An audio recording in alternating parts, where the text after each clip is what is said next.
سلام على عباده الذين اصطفى خصوصا منهم على نبينا ومولانا محمد المصطفى وعلى آله البررة التقى وأصحابه الذين هم نجوم اهتدى.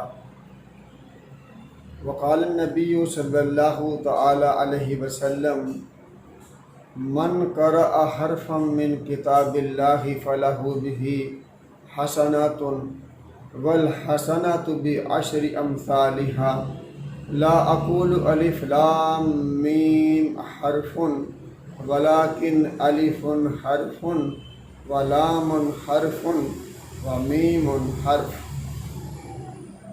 معزز ساتھیوں، معزز سامعین، السلام علیکم ورحمۃ اللہ. اللہ کے نبی صلی اللہ تعالی علیہ وسلم ارشاد فرماتے ہیں: من قرأ حرفا من کتاب اللہ فلہ بہ حسنات. جس کسی نے بھی، مرد نے یا عورت نے، بچے نے یا بوڑھے نے، قرآن پاک کا لفظ نہیں فرمایا حرف، جس نے قرآن کا ایک حرف بھی پڑھا اس کے لیے ایک نیکی ہے. اور فرمایا کہ ایک نیکی جو ہے وہ 10 نیکیوں کی طاقت رکھتی ہے، ان کے مثل ہے، ان جیسی ہے، 10 نیکیوں کے برابر ہے. اور حضور صلی اللہ علیہ وسلم نے حرف کون سے ہیں وہ بھی کھول کر بتا دیے تاکہ پڑھنے والوں کے اندر جذبہ پیدا ہو. فرمایا کہ لا اقول، نہیں کہتا میں، الف لام میم حرف، کہ الف لام میم جو ہے یہ حرف ہے، میں نہیں کہتا، بلکہ الف جو ہے وہ الگ حرف ہے، لام جو ہے وہ الگ حرف ہے، اور میم جو ہے وہ الگ حرف ہے.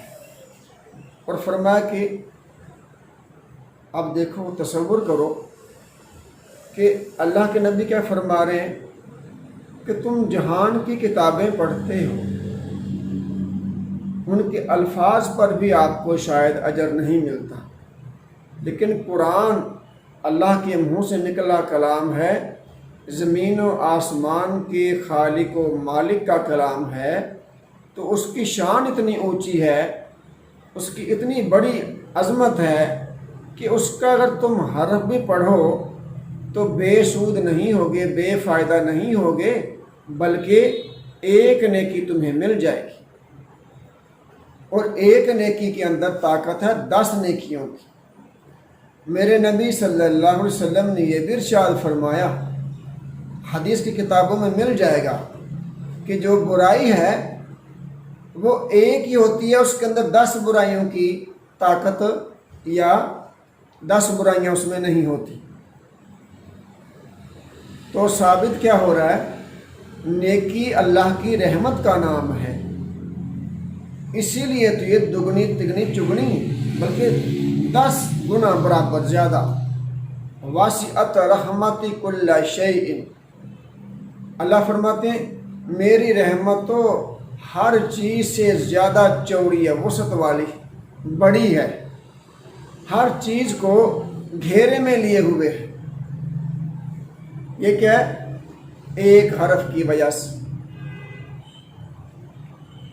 آگے چلیے، اور جب ایک حرف کے اوپر 10 نیکیاں ہیں تو لفظ کے اوپر کتنی ہوں گی؟ لفظ 2 حرفوں یا اس سے زیادہ حرفوں کے مجموعے سے بنتا ہے، تو اسی لحاظ سے پھر نیکیاں ہوں گی. حضرت علی رضی اللہ عنہ سے یہ منقول ہے کہ آپ رضی اللہ عنہ فرماتے ہیں کہ بعض لوگ ایسے ہیں جو قرآن پاک کا ایک حرف پڑھتے ہیں تو ان کو ایک حرف پر 70 نیکیاں ملتی ہیں، اور 70 کے لفظ کو ہم اصطلاح محدثین کے پیمانے پر تولیں تو اس کا مطلب ہے لامحدود نیکیاں، لامحدود نیکیاں. یہ محدثین کی اصطلاح ہے کہ اس کی حد کوئی نہیں، اس کی گنتی کوئی نہیں. اب اللہ وراء الورا ہے، اللہ کی شان کو کوئی نبی نہیں جانتا، کوئی رسول نہیں جانتا، اللہ ہی جانتا ہے اپنے آپ کو، کوئی انسان اللہ کی عظمت کو نہیں جانتا۔ تو اس کے کلام کی کیا عظمت ہوگی؟ اگر لا تعداد نیکیاں ایک حرف پڑھنے پر دے دے تو اللہ پاک سے کون ہے جو حساب مانگے کہ اللہ پاک آپ کو کس نے یہ اجازت دی ہے کہ آپ لا تعداد نیکیاں صرف ایک ہی حرف پڑھنے پر دیے جا رہے ہیں؟ وہ تو صمد ذات ہے، مالک الملک، تبارک اللہ احسن الخالقین، تبارک الذی بیدہ الملک وہو علی کل شیء قدیر۔ تو حضرت علی رضی اللہ عنہ کے ہم قول پر چلیں کہ چلیں ہم جو 70 کا عدد ہے وہی مان لیتے ہیں، ہم اصطلاح محدثین میں نہیں جاتے، 70 کا عدد ہی گن لیتے ہیں کہ ایک حرف پڑھنے پر 70 نیکیاں۔ اب یہ ملتی کیسی ہیں؟ محدثین نے فرمایا کہ جو غور و فکر جتنا زیادہ ڈوب کے اللہ کے کلام کو دیکھے اور سمجھنے کی کوشش کرے گا، جتنا جذبہ محبت اس کی ہوگی قرآن کے حروف اور الفاظ کے بارے میں، اللہ اس کے مطابق اس کو 70 نیکیاں ایک حرف کے پڑھنے پر دیں گے۔ اور اگر ہمارا دھیان کہیں اور ہوگا، ذہن ہمارا کہیں اور چل رہا ہوگا، تو پھر ایک نیکی تو پھر بھی کہیں نہیں گئی ہوئی، اور ایک نیکی جو ہے وہ 10 نیکیوں کے برابر ہے۔ اب میں بتاؤں، فَمَن يَعْمَلْ مِثْقَالَ ذَرَّةٍ خَيْرًا يَرَهُ وَمَن يَعْمَلْ مِثْقَالَ ذَرَّةٍ شَرًّا يَرَهُ۔ صاحبو، اللہ کیا فرما رہے ہیں؟ جو ذرے کے برابر نیکی لے کر آئے گا، ذرہ پتہ کسے کہتے ہیں؟ ریت جو ہوتی ہے نا، اس میں کچھ ٹمٹماتے ذرات ہوتے ہیں جو ہمیں نظر آ رہے ہوتے ہیں، اس کو ذرہ کہتے ہیں۔ اللہ فرما رہے ہیں کہ ذرے کے برابر بھی نیکی کرو گے یا خیر کا کام کرو گے تو میں اس کی بھی قدر کرنے والا ہوں، اور اگر ذرے کے برابر بھی شر پھیلاؤ گے یا میری نافرمانیاں یا میرے کلام کو حقیر جانو گے، میرے نبی کی دی ہوئی شریعت کو حقیر جانو گے، تو اس کا بھی حساب لوں گا، بھلے وہ ذرے کے برابر ہی حقارت کیوں نہ ہو۔ جیسے کسی انسان کو حقیر سمجھنا، اور خصوصاً مسلمان کو سمجھنا، ذرے کے برابر جو ریت کے ڈھیر میں ٹمٹما رہا ہوتا ہے، چمک رہا ہوتا ہے، اس کے برابر ہی کیوں نہ ہو، اللہ اس کا بھی حساب لیں گے کہ جیسے میں نے تجھے پیدا کیا تھا ویسے ہی اس مسلمان کو بھی میں نے پیدا کیا تھا۔ تم کون ہوتے ہو کہ تم اس کو حقیر سمجھو؟ تم تو خود پیدا کیے گئے۔ تو اللہ خیر اور شر کی اہمیت کو بتلا رہے ہیں کہ ہم شر سے بچنے والے بنیں اور خیر کے اکٹھا کرنے والے بنیں۔ نبی صلی اللہ علیہ وسلم نے نبی صلی اللہ علیہ وسلم کی امت میں سے ایک شخص ایسا بھی ہوگا میرے بھائیوں میدان حشر میں جس کے پاس ایک نیکی ہوگی، صرف ایک نیکی۔ تو کیا ہوگا؟ اور ایک بندہ میرے نبی صلی اللہ علیہ وسلم کی امت میں سے ایسا بھی ہوگا کہ جب نامہ اعمال وزن کیے جائیں گے تو ایک نیکی کا وزن کم ہو رہا، ایک نیکی کی وجہ سے وزن کم ہو رہا ہوگا، اس پر وہ فیل ہو رہا ہوگا کہ ایک نیکی میرے پاس نہیں ہے، اگر ہوتی تو میں جنت میں جانے والا بن جاتا۔ تو وہ گھومتے گھماتے اپنے ماں باپ سب کے پاس، بہن بھائی رشتہ داروں کے پاس جائے گا جو کہ آج کی اس دنیا میں آپ کے نہیں بنتے، تو وہ ان میں سے کوئی بھی نیکی نہیں دے گا، ایک نیکی۔ چلتے چلتے ایک آدمی کے پاس پوچھتے پوچھتے پہنچ جائے گا، ہاں جیسے پوچھ رہا کہ بھائی مجھے ایک نیکی دے دو اللہ کے واسطے، میرا یار کام بن جائے گا۔ آپ لوگوں کا کیا جانا ہے ایک ایسے بندے سے پالا پڑ جائے گا کہ اس بیچارے کے پاس ہوگی ایک نیکی، تو اس سے کہے گا یار تیرا تو کچھ بننا نہیں، اور اگر تو مجھے یہ نیکی دے دے تو یار میں جنت میں جانے والوں میں سے بن جاؤں گا۔ ایسی اس کی منت سماجت کرے گا۔ وہ بندہ سوچے گا کہ اے اللہ میرے پاس نیکی ہے ہی ایک، میرا اس سے کیا بننا ہے، چلو میں تیرے بندے کو دے دیتا ہوں، اس کا تو بیچارے کا کچھ بن جائے۔ میں نہ دوں گا تو یہ بھی میرے ساتھ کھڑا ہوگا، اگر میں دے دوں گا تو میں تو پہلے ہی یعنی کہ محروم ہوں، چلو اس کو دے دوں، یہ تو جائے، اس کو میں اپنے ساتھ جہنم میں رکھوں گا تو میرا کیا فائدہ ہوگا۔ یہاں پہ نقطہ بڑا عجیب ہے، یہاں پہ نقطہ بڑا عجیب ہے۔ ہمارے معاشرے میں پتہ کیا ہے، ہم کہتے ہیں میرے بھلا کرنے کی وجہ سے اچھا فلانے کا بھی بھلا ہو جائے گا، لہٰذا میں بھلا ہی نہیں کرتا، میں اپنا نہیں بھلا کرتا۔ کیوں؟ کہ میں اگر بھلا کروں گا تو میری وجہ سے دوسرے کا بھی تو بھلا ہوگا نا۔ اب ہم اپنا بھلا اس لیے نہیں کرتے کہ ہماری وجہ سے کسی اور کا بھلا نہ ہو جائے۔ صاحب ہو کتنی تنگ سوچ، اپنا بھلا کر لو، اگر آپ کے بھلا ہونے کے ساتھ کسی اور کا ہو جائے تو یار اس سے کیوں حسد کرتے، اس سے کیوں بغض رکھتے؟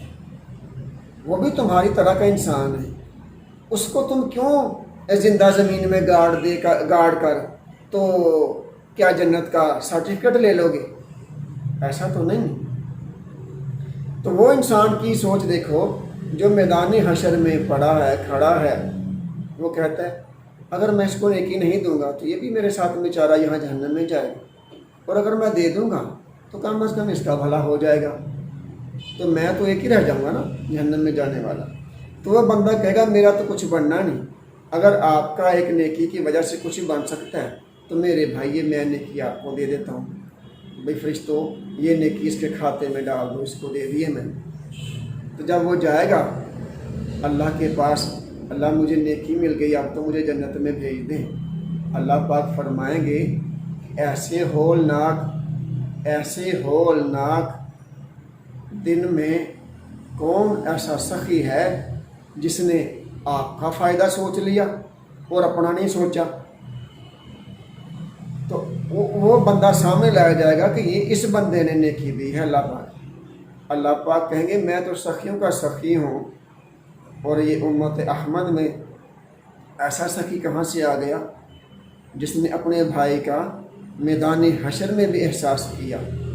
صاحبو رشتے خون کے نہیں ہوتے، رشتے احساس کے ہوتے ہیں۔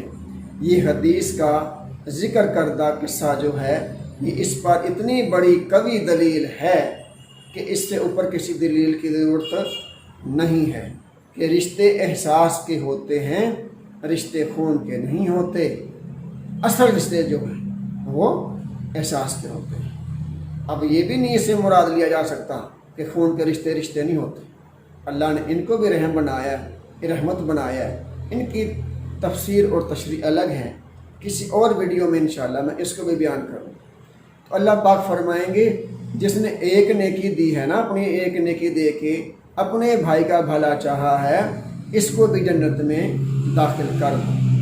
میرے بھائیوں اس جنت میں جانے کا وہ بندہ مستحق ٹھہرے گا جس کے پاس ایک نیکی تھی، اور ہو سکتا ہے میرے نبی صلی اللہ علیہ وسلم کے ارشاد عالی کے مطابق من قرأ حرفا من کتاب اللہ، ہو سکتا ہے وہ شخص قرآن کے ایک حرف کو پڑھنے والوں میں سے ہو جو جنت میں چلا جائے گا۔ اور حضور علیہ الصلوۃ والسلام نے اس کے جنت میں جانے کو سامنے رکھ کے ہمیں یہ ارشاد فرمایا ہو کہ من قرأ حرفا من کتاب اللہ، کہ جو کوئی بھی قرآن کا لفظ نہیں، آیات نہیں، سورت نہیں، ایک حرف پڑھ لے گا تو اس کو ایک نیکی مل جائے گی، اور ایک نیکی کی طاقت 10 نیکیوں کے برابر ہے، اور ایک نیکی تمہیں اس جنت میں لے جائے گی کہ جس جنت کا جو پرفیوم ہے یا خوشبو ہے اس کا ایک قطرہ، حدیث کی کتابوں میں آتا ہے، ایک قطرہ جنت کا، خوشبو کا قطروں میں سے ایک قطرہ جنت کا جو ہے دنیا میں اگر ٹپکا دیا جائے تو یہ ساری دنیا معطر ہو کر رہ جائے گی۔ بتاؤ میرے بھائیوں، آدم علیہ السلام سے لے کر قیامت تک آنے والے انسان جتنا جتنا خزانہ اس دنیا سے، اس زمین اور آسمان سے حاصل کر لیں گے، اور جو کچھ اس کے بیچ میں ہے وہ سارا بھی دے کے جنت کا ایک قطرہ آپ نہیں خرید سکتے۔ جو ایک نیکی کی وجہ سے جنت کے خوشبو میں سے ایک قطرہ نہیں خریدا، بلکہ آپ جنت کے وارث ہو گئے ہیں، جنت میں چلے گئے ہیں ایک حرف کی وجہ سے۔ تو کتنی طاقت ہے قرآن میں۔ پھر میں کہوں گا ہماری توجہات جو ہیں وہ دولت کمانے میں ہیں۔ اللہ کی قسم قرآن کو پڑھ کر کبھی کوئی فقیر نہیں بنا۔ اللہ کی قسم قرآن کو اور حدیث کو پڑھ کر کبھی کوئی بھکاری نہیں بنا۔ اللہ نے اس کو اتنا صحت مند رکھا ہے، اتنی عزت معاشرے میں دی ہے۔ جاؤ جا کے دیکھ لو کسی مولوی کا بچہ بھیک مانگتا تمہیں نظر نہیں آئے گا، جبکہ ہم لوگوں نے تو ابھی لبادے اوڑھے ہوئے ہیں۔ تو دین کا لبادہ اوڑھنے والوں کو اللہ ایسا سا رزق کھلا رہا ہے۔ اگر ہم صحیح طریقے سے دین پر آ جائیں تو دنیا کے امیر ترین انسان ہم ہی کے ہم ہی ہوں۔ اگر اللہ کی نظر میں اس دنیا کی حیثیت مچھر کے پر کے برابر بھی نہیں ہے نا حیثیت، اسی لیے اپنے نافرمانوں کو ڈولوں کے ڈول نہیں، جی بھر کے کھائیں، جی بھر کے پئیں، جی بھر کے مزے کریں، کبھی اللہ نے پکڑا؟ اور جو اللہ پاک کا فرما بردار ہوگا، اللہ پاک کہیں گے نہیں نہیں نہیں میں نے تمہیں دنیا نہیں دینی، کافر کو دے رہا ہے۔ تو جب اللہ کی مان رہے ہم تو اللہ کے سامنے اس دنیا کی حیثیت تو مچھر کے پر کے برابر نہیں۔ میرے بھائیو، دولتوں کے اللہ پاک، سرداریوں کے انبار، عہدوں کے انبار، عزتوں کے انبار اور اعجاز و تکریم کے انبار اللہ پاک ہمارے قدموں میں لا دے گا۔ کیوں؟ کہ اللہ کے کلام کی شان کے سامنے یہ زمین و آسمان کچھ بھی نہیں ہے۔ سر جیمز جینز کہتے ہیں کہ ایک سیارہ یا ستارہ اتنا بڑا ہے کہ لاکھوں کروڑوں خربوں یہ زمینی سیارے اس میں پھینک دیے جائیں تو تب جگہ بچ رہتی ہے۔ اللہ کی کائنات اتنی بڑی ہے، ہر انسان کروڑوں اربوں خربوں سیارے اللہ پاک سے مانگے ایک نیکی کی بدولت تو میرے اللہ اس کو دے دیں تو میرے اللہ کی کائنات میں ذرہ کے برابر بھی فرق نہیں آتا۔ ہم اللہ سے دولت کے پجاری تو دولت مانگیں، اللہ نے دولت کو خیر کہا ہے، عزت کے چاہنے والے ہم اللہ سے عزت مانگیں۔ اب قرآن میں عزت کی بڑی ساری آیات ہیں۔ انہ لقرآن کریم فی کتاب مکنون اقرأ بسم ربک الذی خلق خلق الانسان من علق اقرأ وربک الاکرم